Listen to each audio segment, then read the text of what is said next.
Nigel Farage Show. Mr. Nigel Farage.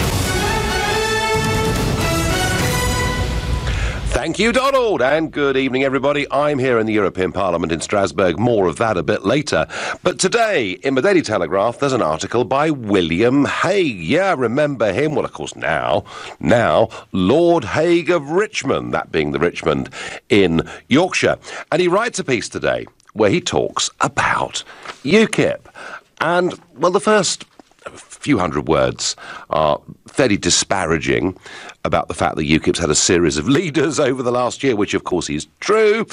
He talks about Henry Bolton and his difficulties with his current or recently ex-girlfriend. But then he gets on to the meat of the article. He says, UKIP played a big role in changing the course of British and European history, but the only way to ensure change is to make sure we stand behind ministers who are faithfully trying to execute Brexit. He goes on to say that Brexit might well depend on the Conservatives winning another election, and arguing, once Brexit's happened, arguing about its details will be academic. I'm going to come back to that.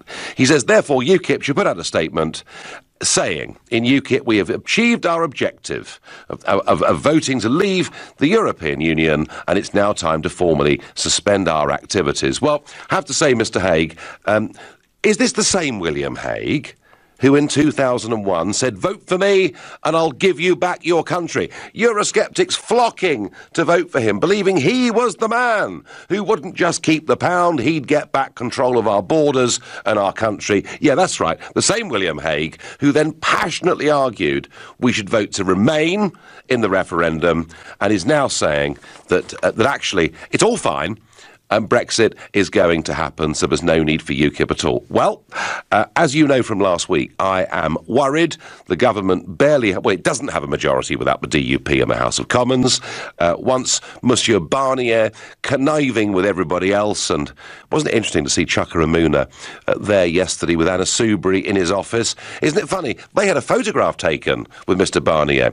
My producer, Christian here at LBC, wanted to do a photograph of Barnier and I last week, and yet he was shuffled off behind a glass screen. I'm surprised we ever saw him again. So you can tell that Barnier is working with pro-EU forces in Britain, and so Brexit is not certain. But there's an even deeper clue in what Hague says here, when he says this: when Brexit has happened, arguing about its details will be academic. Oh, really, Mr. Hague? So arguing about continued open-door mass immigration will be, frankly, academic, will it? Arguing if we finish up paying billions every year for continued access to the single market, that will be academic, will it? And what about regulatory alignment, which we appeared to have signed up to just before Christmas, meaning we can't be competitive? What Hague wants to do here is he wants UKIP or any Eurosceptic party to disappear, because what he wants is the government to deliver Brexit in name only. So I'm asking you, does the UK still have room for a Eurosceptic party? And I think it most certainly does. You know, nothing in this political world can be taken for granted. So tell me, if you think UKIP has served its purpose, call me on 0345 6060 973. You may think, actually, UKIP's got a vital role to play because Brexit hasn't yet happened. And what about the terms? What about the fact we haven't even discussed things like immigration, in which case, text to 84850. Or maybe you think that UKIP itself has got a damaged brand reputation and a brand new Eurosceptic party needs to take its place, in which case, tweet using the hashtag Farage and LBC at LBC. And of course, you can watch me on Facebook from inside the European Parliament here in Strasbourg and comment there too. Sally is calling from March in Cambridgeshire. Good evening, Sally.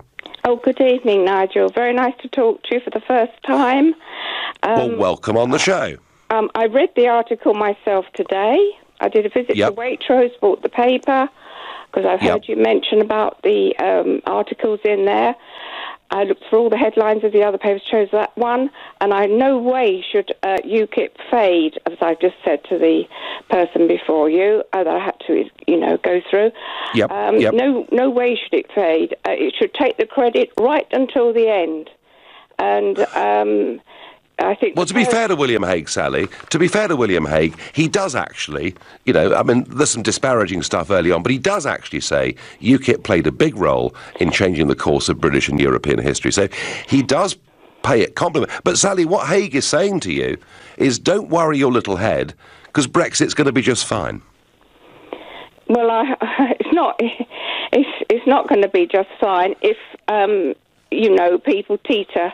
I mean, I was so elated when UKIP took us through all of it. I wasn't even a political person before then, and it just spoke to me. It absolutely spoke to me. All the referendum and everything. I had every confidence that we were going to win the referendum. Feeling. It was a feeling that it gave me. And I so thought that's what our country needed. That's what would make our country, if you like, great again, in my opinion. To borrow a phrase, make Britain great again. Great again, yes, exactly. Yeah. And I just felt it was something that was needed, so needed. I was absolutely thrilled, and I should. And Sally, do you? So you were thrilled with all of that. Yes. But so do you? Is what you're saying to me that if we don't have a UKIP type presence there, the Tories could soften considerably on Brexit? Well, I don't think they should even exist. The Tory party. What, the Tories? Because their heart is not in it. Their heart is not in it. It's too weighted against it. And if people had stayed with UKIP, if they'd had faith and given them the credit for what they did and followed it through, like I have all from, first discovering them, if you like. I voted for them last year. I even went to somebody's house. I didn't know anything about UKIP people or anything. I sought this person out, drove to this person. I'm a woman of 70, drove to this person's house. It was a UKIP person, just to be able to speak to him, to get a feel for the party, real life, if you like. Mm-hmm. Mm-hmm. No, Sally, I think it's interesting. The journey that you went on there, as you said, not being a political person, I think at its peak, about 25% of people who were voting for UKIP would otherwise, I don't think, have gone out and voted for anybody. So a lot of people did come in to the political system. Sally, I thank you for your story and for your passion. And Sally there saying UKIP and UKIP voters need to follow this through all the way to the end. What does Mark in Palmer's Green think? Good evening. Oh, good evening, Nigel.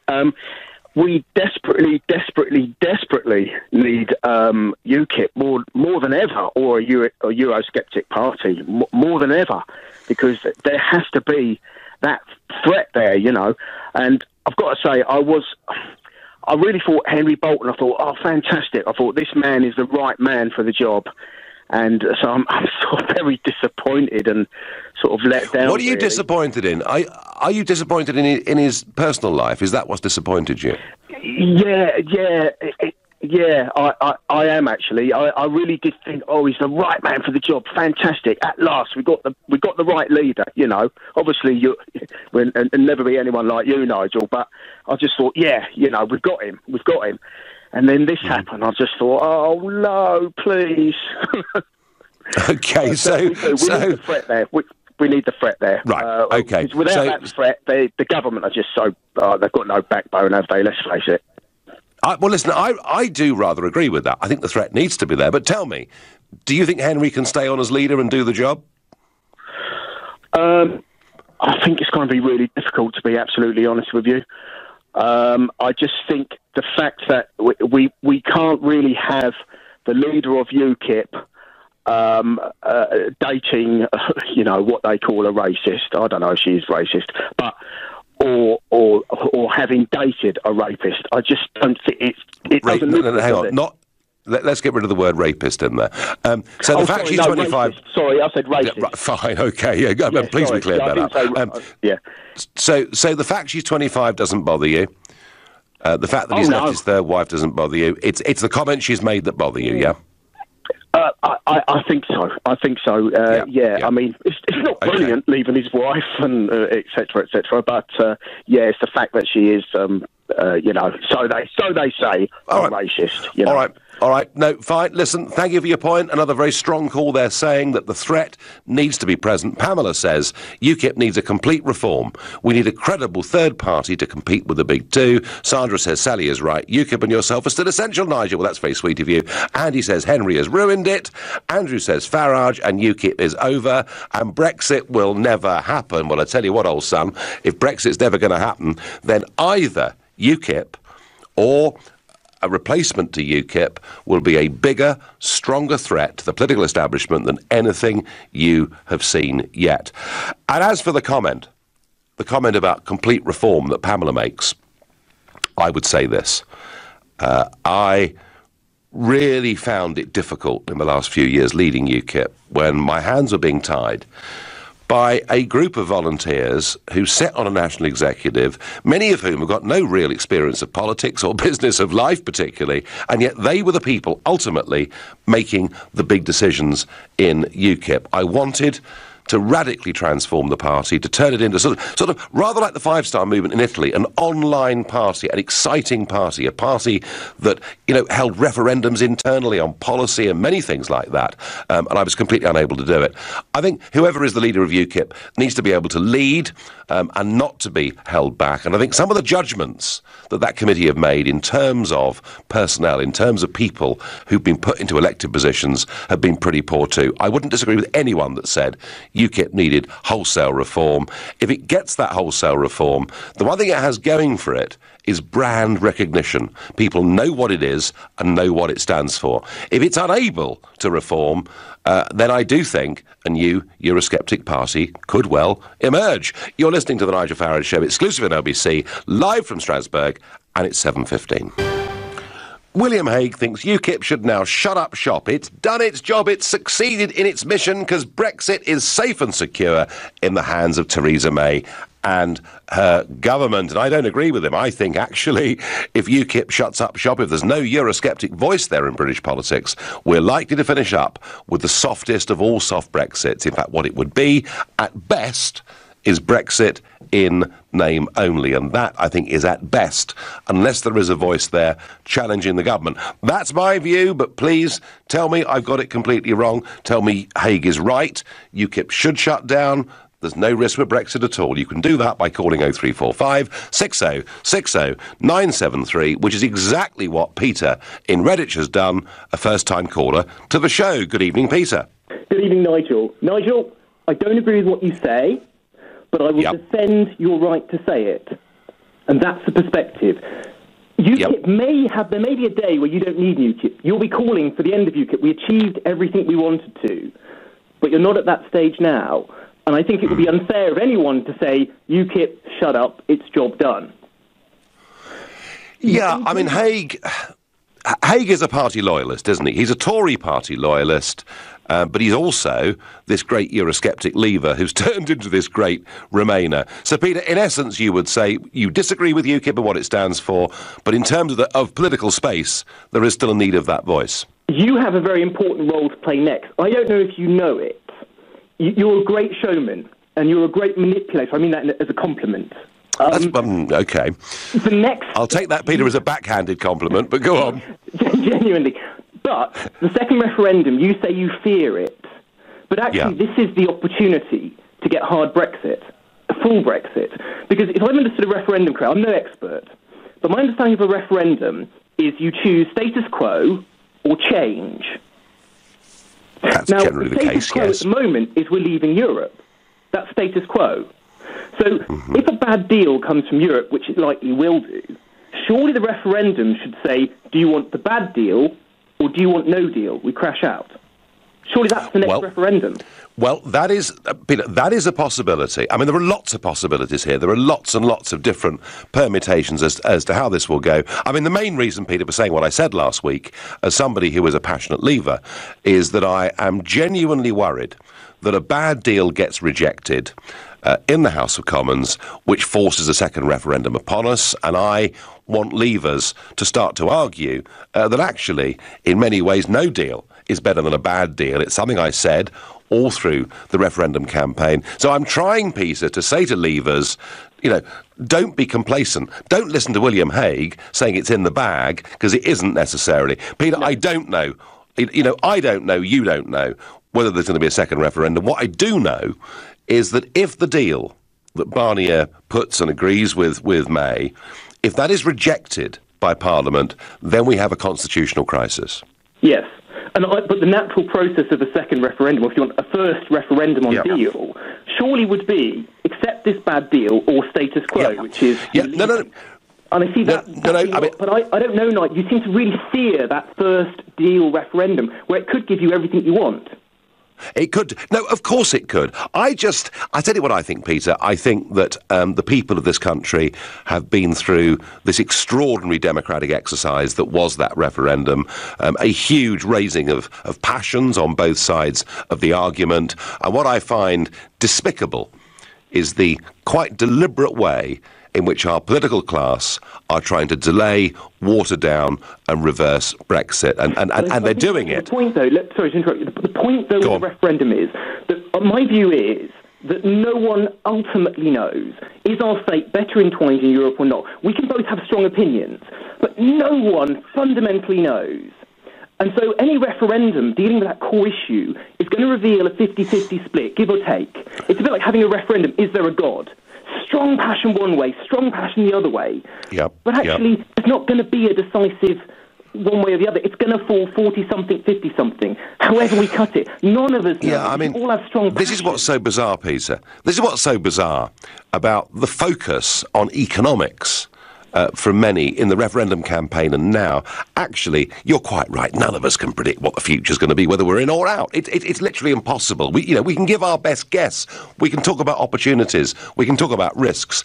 Actually, Peter, where the argument really is on Brexit, it's a question of, and it's a very old-fashioned word, but it's sovereignty. It's democracy. It's about whether we want to govern ourselves. You used the word earlier on, passion.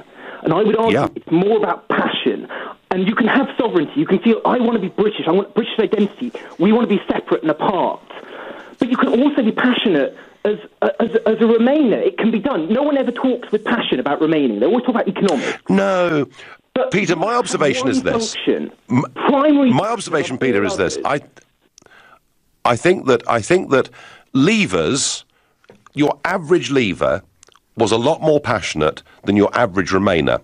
Because to overturn a status quo that had been in place for over 40 years took a great deal of passion. And whilst there are, Peter, some very passionate Remainers, people who believe they are Europeans, people who believe that's our future, my sense of it is a very large chunk of those who voted Remain did so because they've got a big mortgage, did so because they've got a new business, did so because they were fearful, of what Project Fear told them. Peter, great call, great thoughts. Thank you, and do call the show again. Thank you. Ryan in Bridgend is calling me. He's also a first-time caller to the show. Welcome, Ryan. Yes, I'm a second-time caller, Nigel. I've actually spoken to you before. Oh, well, that's an error. That's an error, and I apologise for it. It's okay. Okay, is William Hague right or not, Ryan? Well, one thing I'd like to say, Nigel, is the fact that, in my opinion, what you're doing, you understand that there's been a dilemma with UKIP now since you've left, in my opinion. I'm not a UKIP supporter in any way, shape or form, but I think that it's adding to your ego in some way that you're talking about UKIP, but you're not coming out as strongly to speak against what they've said about the royal family and what this gentleman Bolton's partner has said. You should want to be as far away from them as possible. From what Ryan, I'm not talking about UKIP. William Hague is. Yeah, no, but William Hague is the one. I mean, Hague is the guy. Hague is the guy who has sparked this debate tonight, which I thought was a worthy thing for us to discuss this evening. Mm-hmm. Well, don't you think that there's things far more worthy to speak about? Talking about the NHS, talking about the crisis in the NHS, or a little tabloid that William Hague has wrote in a newspaper. You know, what William Hague? I mean, look, William Hague has been a big figure in British politics since at least 1997. He's held senior offices of state, whether we're William Hague fans or not. You know, he does have a voice in this, and he's talking about, in his words, a political party that has changed the course of British and European history. And he's saying it should close down. I think that is worthy of debate, Ryan. Yeah, well, definitely. But let's put it this way, Nigel. How many UKIP MPs are there? No, there aren't any. How many UKIP councillors are there? I don't know. I don't know. A few hundred still, perhaps.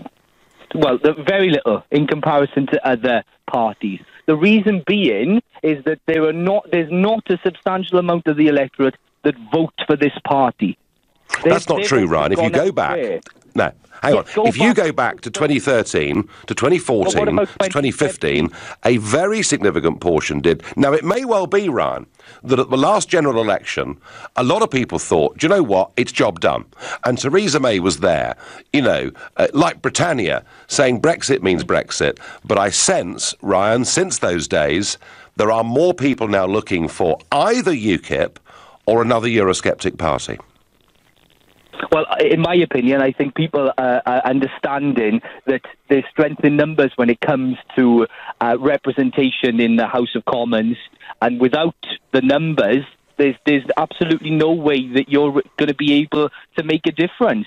And that's why so many people voted for one party or the other. I believe that you've quoted the fact that I believe it was somewhere 80% of the vote was split between two parties. Now, that is astronomical. That is unbelievable. The two parties did...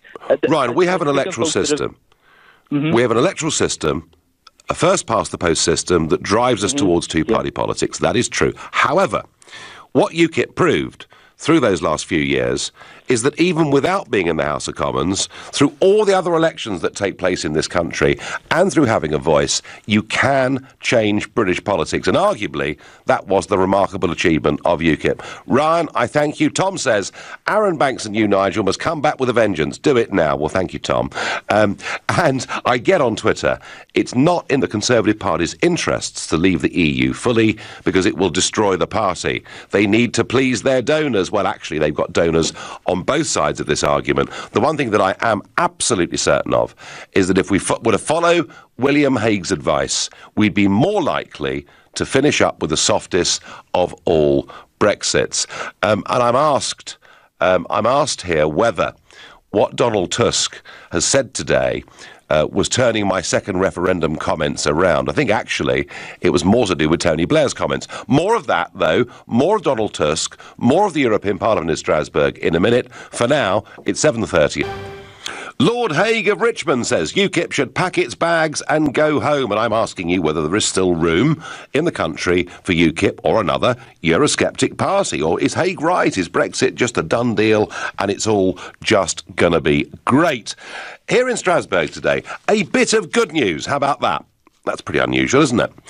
A few weeks ago, you may have heard we did a fishing special. I went out on a boat from Ramsgate looking at British fishermen, fishing quotas, the fact they're throwing so many fish back into the sea, many of which die. One of the issues that came up on that trip, and we've discussed in detail and had phone-ins on, was electric pulse fishing. If you remember, this is where the Dutch boats have got permission have had permission from the European Commission to conduct this form of fishing.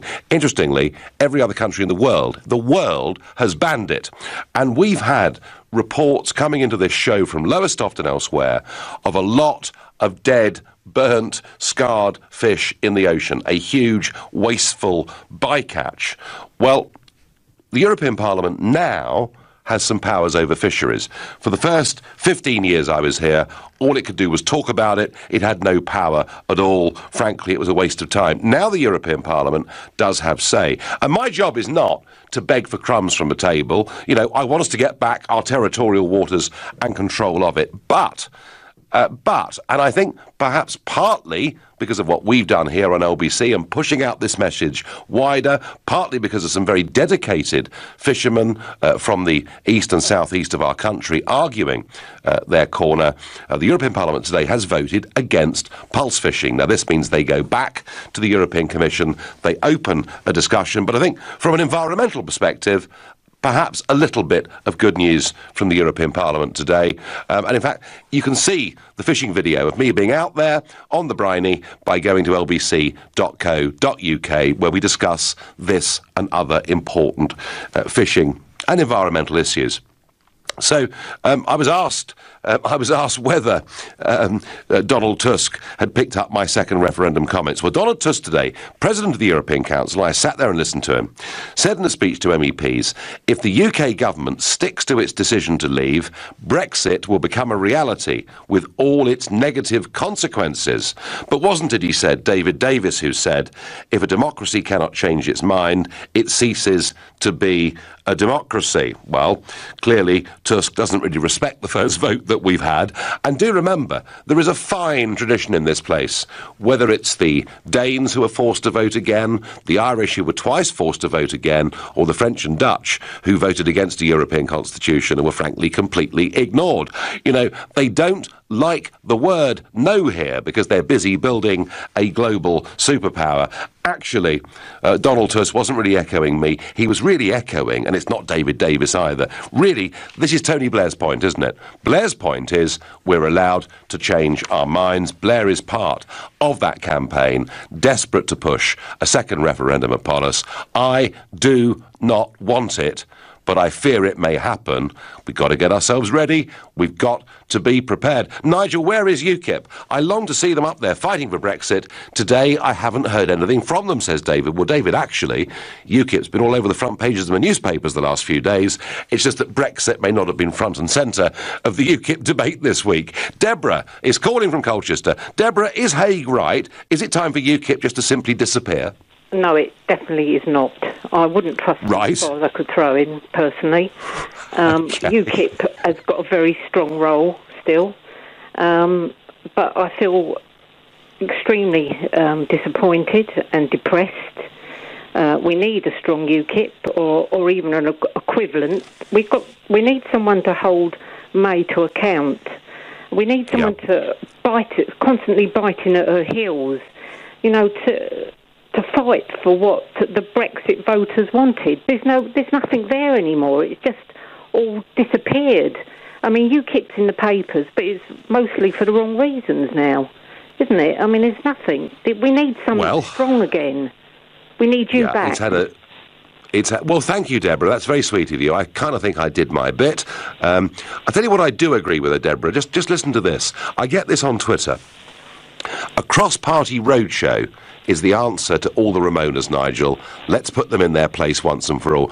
And actually, in a sense, Deborah, that's what I'm trying to do at the moment. I'm urging people from across the political spectrum and from the world of business and elsewhere who are leavers or were leavers still, and I want them to come together to show there are some really strong, powerful, positive arguments for Brexit. And UKIP would be a part of that mix. But we haven't got a strong leader anymore, have we, really? That's where... Well, I don't know. I don't know. I mean, look... You know what? I remember Stephen Wolfe once said UKIP is ungovernable without Nigel Farage, and he was 100% right, because look at the state of it now. Well, Deborah, in the end, I found UKIP ungovernable, even with me there, with a group of amateurs sitting on an NEC making some pretty appalling decisions. Deborah, I'm certain, and I've made this point once before, and I will say it again, I do think UKIP can have a very important role over the course of the next few years, but it has to go through fundamental reform to be fit for purpose. Deborah, I thank you, and please, any of you out there can challenge what I'm saying. You know, I'm saying I think UKIP has a role if it reforms. If it doesn't reform, I think something will come along and replace it. But please, if you think I'm wrong, if you think Hague is right, if you think there is no need to have UKIP or any Eurosceptic party, then of course challenge that on 0345 60 60 973. And Jim is calling from Skegness. Good evening, Jim. Evening, Nigel. How are you? I'm fine, Jim. Now, Skegness was a part of the world in which UKIP, I think in the European elections, got nearly 40% of the vote, didn't they? Yes, yeah, and the highest, I believe, the highest Brexit vote in the country, if not one of the highest, anyway, certainly. Yeah, well up there, Jim, absolutely. Yeah. And are you a Brexit supporter, Jim? No, I'll be perfectly honest with you, Nigel. I didn't vote in the referendum. I didn't vote either way. I had my reasons for that. I found it difficult to get particularly passionate one way or the other about it. I thought there were too many unknowns. I felt it'd be a little bit irresponsible for me to vote completely in the dark. What would the effects on free movement be? What would the effects on the economy really be? What would happen with the common market? There were so many unknowns. It'd be like me saying to you, well, I'll offer you a job, Nigel. You leave your job at LBC, come work for me, without telling you what the job was or where it was based or what the salary was going to be. I get the point, right? Yeah, so I've no axe to grind. But what I would say is that I think there is definitely room for UKIP to continue. Initially, I didn't think so. We voted for Brexit, and I thought, well, that's it. UKIP's done its job now. But actually, the more that's actually what most UKIP voters thought too, wasn't it? It seems to be, yeah, because the vote seems to have evaporated, doesn't it? But actually, you know what? The more I think about it, we need voices from every side of every debate. We need pro-Europe voices. We need Eurosceptic voices. You need a parliament, or at least the potential for a parliament, which has all these differing views. Because if all the political parties are going to broadly be the same, we might as well just pick 650 names out of the phone book at random to run the country. Well, do you know what, Jim? Do you know what, Jim? And we're not discussing this tonight, but it's actually quite difficult to get a parliament representing a lot of shades of opinion, given the first past the post system. So, absolutely. Actually, for me, I want Brexit to happen. I want some electoral reform to take place in the House of Commons. I think the House of Lords needs to be replaced by an elected Senate, and I do think you're right. I think we need a multiplicity of voices within Parliament representing significant groups right across our society. Jim, great call. Thank you very much. And Jim there, who managed to stay calm whilst a lot of us were getting very passionate about Leave and Remain, Jim rose above the fray and kept out of it. On Twitter I get, the country is crying out for a new party. UKIP is done. It also needs to be more about more than Brexit, as this country is going to pot fast. A complete serious rethink of everything is needed, and none of the present parties give a damn about what's best for the UK or its people. And I think I should say this, that actually, if you look at UKIP's manifesto of 2015, a lot of that now is government policy in a whole host of areas. So UKIP was always about more than just Brexit. It's just that Brexit and border controls were clearly the big, key, salient issues. Stuart says on Facebook, UKIP has been tarnished of late and was seen by many to be slipping in its stances. Full restructure and good marketing may well help. Oh, and someone who stands up and uses simple, direct words to tell the truth and is capable of taking enormous flack that will come thick and fast, day and night. Stuart, you don't need to tell me that. I did it year after year after year. But I think I've just about kept most of my sanity. You're listening to The Nigel Farage Show, exclusively on LBC, live from Strasbourg, and it's 7:45. Well, Lord William Hague thinks UKIP should pack its bags and go home because it's done its job, it's changed history, and the Tories are going to deliver Brexit. And interestingly, I'm getting those of you ringing in who are UKIP supporters and leavers saying, no, the job's not done. But I'm also getting people who were either Remainers or didn't vote at all in the referendum saying, actually, it's important in politics to have a range of voices out there, which is interesting. Steve on Facebook says, Rees Mogg should leave the Conservative Party and be the new UKIP leader. Wow, that would be sensationally exciting. And Left of Centre Brexit says, 4 million votes, a mere trifle, like hell it was. Cameron wouldn't have been scared otherwise. Neil in Morden is a new caller to the show. Good evening, Neil. Good evening, Nigel. Nice to speak to you. Good to speak to you. So what would you say to William Hague, Neil? I would say that he needs to concentrate on the things that will happen if we stayed in the EU. And they're the things that are worrying me, that not many people realise. Now, Barnier stated he wanted all members of the EU to be in the United States of a European army. Now, I think that would be disastrous, because that means that all our troops will be told where to go, when to go, and how many troops to send, and we'll have no say in that at all, and that really worries me. Well, Neil, at the moment, what they're saying, and it's more Juncker really than Barnier, but what they're and by the way, supported everywhere. What they're saying at the moment is they want the European Army, Air Force, and Navy completed by 2025. Exactly how it'll operate, we're not sure. But hey, you're right in saying that's the direction they're going in. Quite. And the other direction they're going in is they want all European countries that are in the EU to adopt the euro. And we all know that would be totally disastrous for us. But not to mention that, it's about the cost of changing all the machines and minting new coins and the trauma it would be to the older generation who are just getting used to this new money instead of dealing with the old pound, shillings and pence. Well, it was... Hang on, Neil, it was 1971, I think, wasn't it, when the currency changed? It was a long time ago. Right. But do you think, do you think that UKIP or a Eurosceptic replacement is needed to keep pressure on the government? Absolutely vital. But I think UKIP are in a bit of a state at the moment, and I don't really know if... Rees-Mogg would be a brilliant person to run UKIP, but that's never going to happen, is it? But I do admire him. I do admire his honesty and the calmness of the way he speaks, but he won't come over to UKIP, we know that. I think he would. Causing problems. I think if you cut Jacob Rees-Mogg in half, rather like a stick of rock, he'd have Tory written through the middle. That's my feeling. Neil from Morden, thank you very much indeed for your call. Joseph says, hi Nigel, why don't we stay in the European Union and become the worst member in the group to the point where they want to get rid of us? Oh, come off it.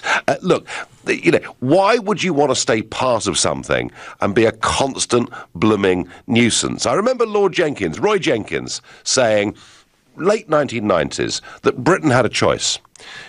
Rather than being a constantly foot-dragging, ever-complaining member, either we accept political union or we leave the club. And it was Roy Jenkins that said that, and I thought there was something that was absolutely perfectly logical about that. And my worry now is we voted out, the Prime Minister says she'll take us out, and yet we appear to be opting back in to virtually all of it. And so I think, when Hague says, once Brexit's happened, let's assume we do leave. Let's assume there is no second referendum on membership.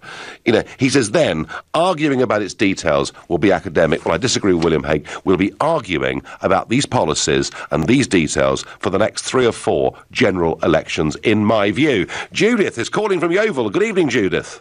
Yes, hello there, Nigel. I do think there is a need for a pro-Brexit party. Whether UKIP is the one to fill the bill, I'm not so sure.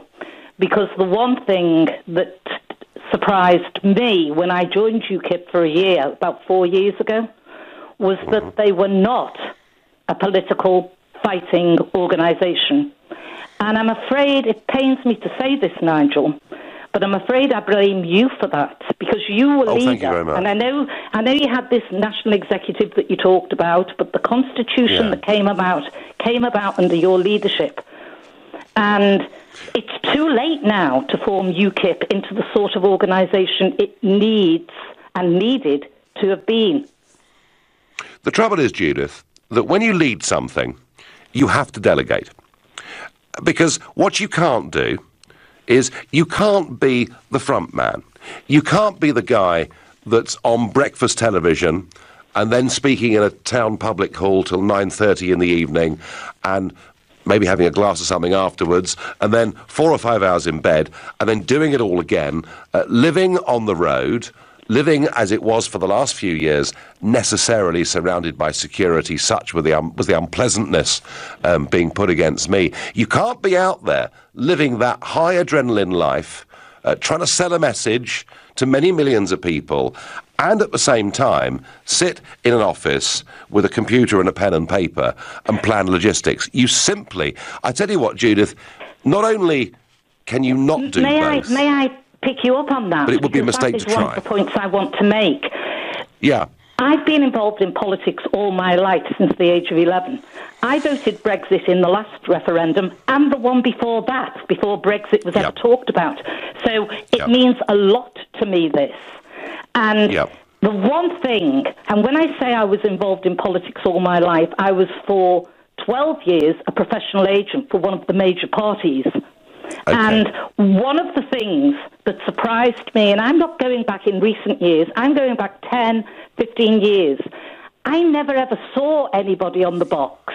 UKIP may well have had a shadow chancellor, a shadow home secretary, a shadow foreign secretary, a shadow works and pensions minister. They may well have had those people in place. I don't know. I never saw them. And that's the point I'm trying to make. I did try, Judith, to push all sorts of different faces and voices out there. I didn't want UKIP to be seen when I was leading it as a one-man band. But you know what? It was. So, hey, there isn't much I can do about that. Judith, I'm sorry if you were disappointed by the experience. All I would say is that you, in your way, played a part in something that fundamentally changed British politics. What we now have to do is to see it through to its conclusion. William Hague thinks it's going to happen anyway. I'm not so sure. I thank you for your frankness and for your call. Thomas in Worthing is my next caller, and probably my last caller this evening. Thomas, hello. Good evening. I better make it count then, hadn't I? Absolutely. I was going to ring up and say that UKIP needs to grow up. I mean, I'm a member of nearly 4 years. But what I'm actually going to say is what needs to be done to evolve UKIP.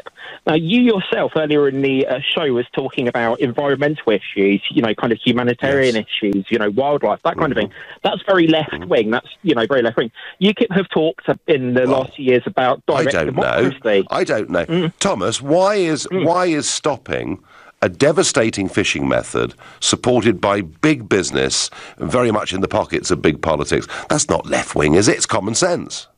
I think it's probably perceptually left-wing. And this is another problem that UKIP have. They're perceived as being a secondary Conservative party, and this is where I think UKIP can actually move forward. What UKIP need to do is need to look at the policies set out by the Labour Party, the Liberal Democrats and the Conservatives, and pick and choose from each of the parties which best serves the people. And, I mean, if you look at the general election that's just passed, it's provable that the votes are very easily movable between the Labour Party and the Conservatives and the Labour Party. So what UKIP needs to do is establish themselves as a party that's separate from the three main establishment parties and takes the best from all of those parties and sets them across. Thomas, I'm going to disagree with that. I don't think UKIP needs to take sort of, pick and mix, as it were, from the other parties. I think UKIP at its best was coming up with innovative, fresh, new policies and ideas. And you know something? That 2015 manifesto was independently costed by an outside think tank. It's the first time in British politics any political party had ever done that. So I do think, Thomas, that crossing the left-right divide, you're right. Actually, in many ways, UKIP did that because a lot of Labour people voted UKIP certainly in 2015. They did in real numbers. Thomas, UKIP needs fresh thinking. That's what I would put to you. It needs to change its perception as well, though, because it's so easily defined as being a secondary Conservative party, and you and I both know that they're more than that. They're more than that. Thomas, I thank you very much indeed for your call. Very interesting. Most of you, nearly all of you tonight, disagreeing fundamentally with William Hague and saying, actually, advocating parties closed down, frankly, is a little bit patronising. There's room for lots of views in public life and in politics, and many of us think that Brexit, actually, to be frank, is far from over. Tomorrow, here in Strasbourg, the Irish Tea Shop will be here. We'll be discussing the Irish border and all things Irish related to Brexit. You've been listening to the Nigel Farage Show here on LBC. I'm back tomorrow night from 7. Coming up at 10 tonight, it's Ian Collins. But up next, it's Clive Bull. Nigel, thank you very much.